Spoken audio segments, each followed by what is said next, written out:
खैर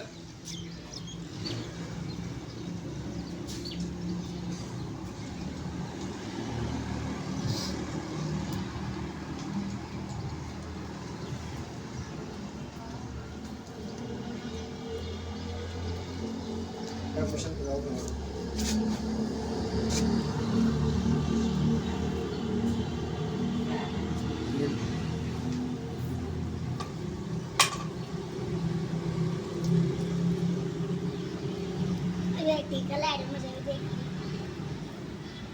ਅੱਜ ਕਰ ਵਾਲੇ ਉੱਥੇ ਬੜੇ ਤਰਲੇ ਲੈ ਪੰਜ ਨਾਲ ਹੈ ਇਹ ਬੰਦੇ ਸਾਡੀ ਸੁਣੀ ਕੋਈ ਨਹੀਂ ये पिछली भी मारा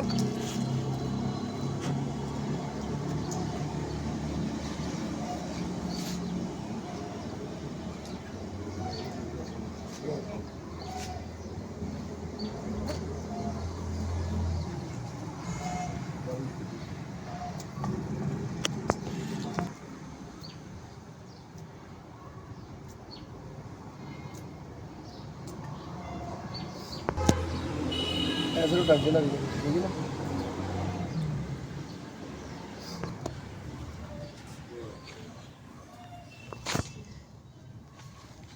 पंजा मिनट का काम है जी सर पूरा नहीं खड़ा चल रहा ये बड़ी सफा परे हो जानी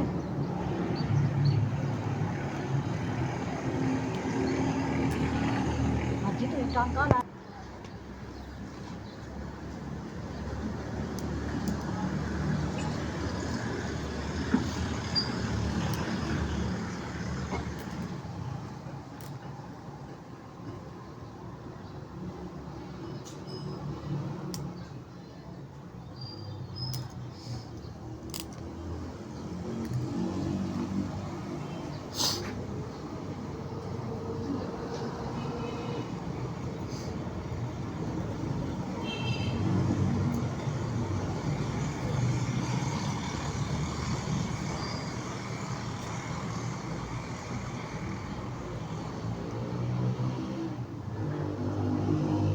दो रह गए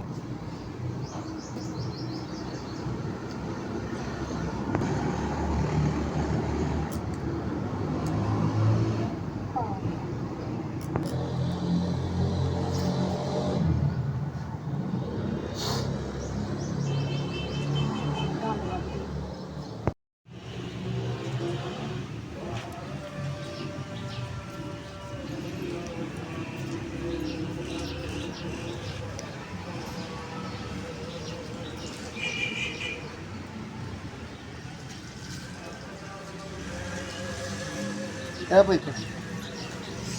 ਅੱਛਾ ਜਿਹੜਾ ਗਰੁੱਪ ਦਾ ਨਹੀਂ ਰੋਕੇ ਲਗਾ हाँ जी